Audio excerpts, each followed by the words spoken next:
As we switch from defense to offense, we're joined now by Shane Williams-Rhodes, my co-host on Jay's Sports Bar.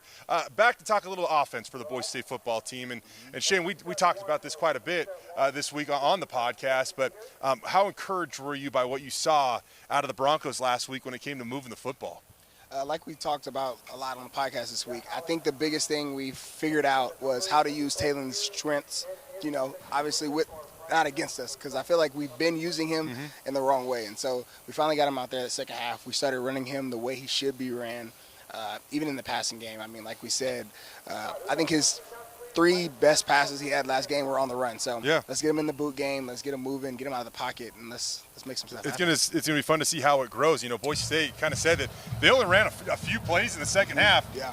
Because San Diego State wasn't stopping it. I expect they're going to have to expand the playbook a little bit with Talon as they take on Fresno State this evening. I will say this, the Bulldogs have struggled mightily against the run this year, giving up about 175 yards per game on the ground. You figure that bodes well for Boise State tonight. Yeah, this is the perfect situation for us to roll into. Obviously San Diego State is not ideally when you want to make your first start, given how they usually are against the run.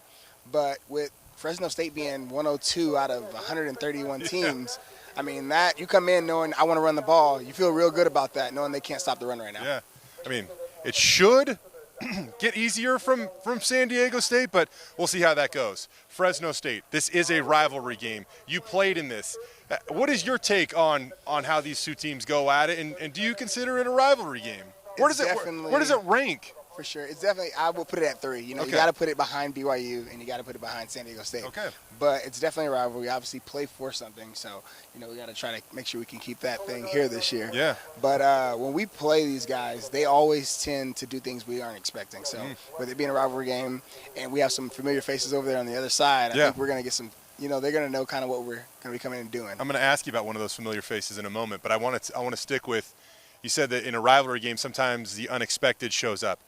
Talking with Evan Williams and Jay Kaner down at Mountain West Media Days earlier this year, that's what they actually said about Boise State.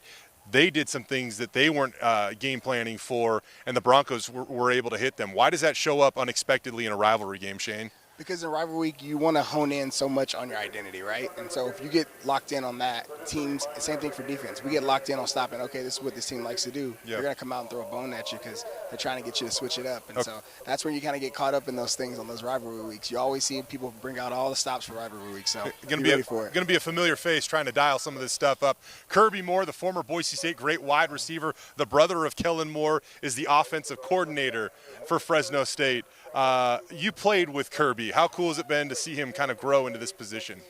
If you ever have even had a conversation with Kirby, you can understand why he is where he is now. I mean, he's one of the smartest guys. Even when we played, I mean, I know what's weird is with all these guys that are coaching now, you look over in Boise State's locker room and in their coach's office, you got Matt Miller. Well, I know Kirby Moore was a really, really good mentor to Matt Miller. So Matt Miller's on one side, Kirby's on the other side, just so many familiar faces. And he was one of those guys who, even when he wasn't playing a lot, he was still leading. Like, he was our leader of our group. So it feels good to see him over there in that position because I know he had some other job offers he could have took. Yeah, and he's not bitter that you took some of his PT there eventually.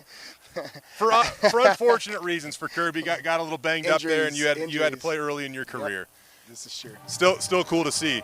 Hey, coming up in just a few minutes on the show, former Boise State cornerback Jonathan Moxey's going to join us. Really quick, Shane. Who wins that one-on-one battle? I think I'm going to take the corner route every time on him and make him just chase me every time. That's what we're going to have to do. I'm running away. That's what I'm doing. We'll let Jonathan rebuttal here in a few minutes on the Bronco Roundup Game Day Show.